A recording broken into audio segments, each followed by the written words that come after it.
샬롬. 오늘도 주의 평강이 여러분의 삶에 충만하기를 진심으로 축복합니다. 오늘 우리에게 주시는 하나님의 말씀은 요한복음 16장 16절로 24절입니다.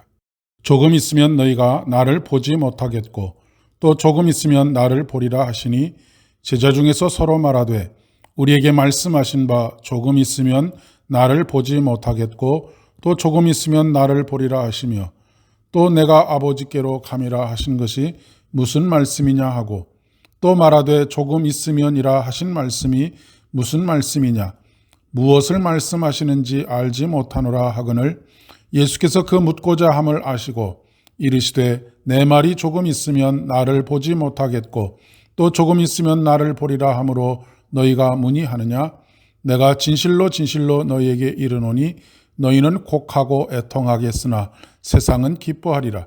너희는 근심하겠으나 너희 근심이 도리어 기쁨이 되리라. 여자가 해산하게 되면 그때가 이르렀으므로 근심하나 아기를 낳으면 세상에 사람 난 기쁨으로 말미암아 그 고통을 다시 기억하지 아니하느니라. 지금은 너희가 근심하나 내가 다시 너희를 보리니 너희 마음이 기쁠 것이요 너희 기쁨을 빼앗을 자가 없으리라. 그날에는 너희가 아무것도 내게 묻지 아니하리라. 내가 진실로 진실로 너희에게 이르노니 너희가 무엇이든지 아버지께 구하는 것을 내 이름으로 주시리라. 지금까지는 너희가 내 이름으로 아무것도 구하지 아니하였으나 구하라 그리하면 받으리니 너희 기쁨이 충만하리라. 아멘. 얼마 전 친구의 어머니가 돌아가셨습니다. 이미 여러 해 전에 아버지를 먼저 보내드렸던 친구가 장례식을 치르고 난 이후에 이렇게 이야기하는 것을 들었습니다. 나는 이제 고아야. 아빠도 엄마도 다 없어 라고 하는 이야기였습니다. 오히려 돌봐드려야 했던 부모님이었지만 그럼에도 불구하고 부모가 곁에 없다는 것이 가져다주는 상실감의 표현이라고 할 수 있을 것입니다. 살아 계셔만 주셔도 의지가 되고 마치 마음의 고향과 같은 분이 부모이기 때문입니다. 요한복음 13장부터 17장까지가 고별 설교 혹은 다락방 강화라고 하는데 본문은 예수님의 고별 설교 중에 한 대목입니다.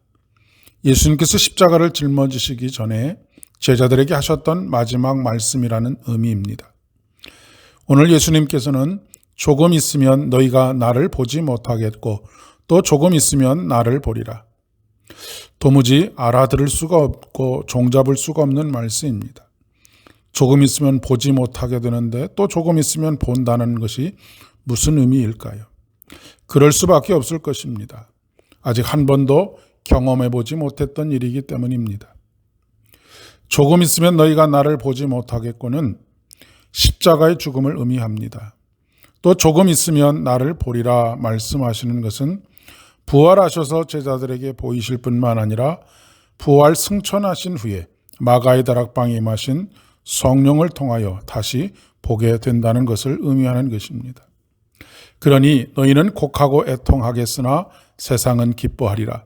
너희는 근심하겠으나 너희 근심이 도리어 기쁨이 되리라 말씀하십니다. 십자가에 달려 돌아가신 예수님으로 인해 제자들은 곡하고 애통하게 될 것입니다. 그러나 승리한 것 같았던 세상은 기뻐하게 될 것입니다.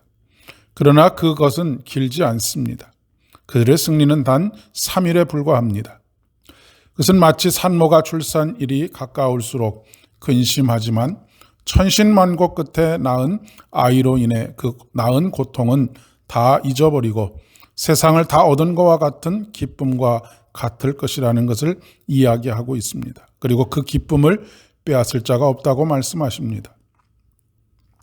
저희 집에 내 아이를 낳을 때에 항상 그 곁에서 산고의 순간들을 지켜볼 수 있었습니다. 지칠 대로 지친 모습, 거의 탈진에 가까운 모습으로 내가 다시는 임신을 하지 않겠다고 다짐했던 아내는 아이를 출산하는 순간부터 젖을 먹이고 또 그 아이로 인하여서 큰 기쁨을 누리는 과정 속에서 다시는 기억하고 싶지 않았던 그 고통은 다 잊어버렸을 뿐만 아니라 산과는 비교할 수 없이 아이가 자라면서 주는 기쁨으로 인해 넷째까지 출산하는 것을 지켜볼 수 있었습니다. 세상을 살다 보면 죽을 것처럼 힘들 때가 있습니다. 탈진해서 포기하고 싶을 때도 있습니다. 그러나 주 안에 있는 사람은 근심이 도리어 기쁨이 되는 날이 반드시 있습니다. 그러니 그 근심의 날에 우리가 해야 할 일이 있음을 말씀하십니다.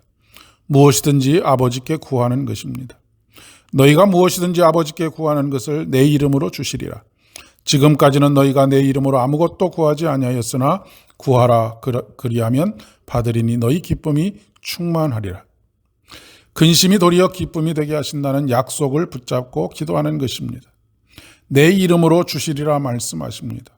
왜냐하면 그 약속은 예수 그리스도의 십자가의 사건을 통해서 성취되었기 때문입니다. 오늘 이 새벽에 근심 가득한 마음으로 하루를 시작하고 계십니까? 예수 이름으로 구하시기를 바랍니다. 너희 근심이 도리어 기쁨이 되리라 말씀하십니다. 너희 기쁨이 충만하리라 말씀하십니다. 오늘 하루도 하늘의 기쁨으로 충만한 복된 하루 되시기를 진심으로 축복합니다. 기도하겠습니다. 은혜가 풍성하신 참 좋으신 아버지 하나님, 이 세상을 살아가는 동안에 근심할 일들이 많지만 너희 근심이 도리어 기쁨이 되리라 약속하신 십자가를 통해서 성취하신 그 약속의 말씀을 붙잡고 오늘도 예수 그리스도의 이름으로 간구합니다. 아버지 하나님의 놀라운 역사를 보여주시옵소서. 그리고 그 역사로 말미암아 우리에게 날마다 하늘의 기쁨으로 충만케 하여 주옵소서. 예수님의 이름으로 기도드립니다. 아멘.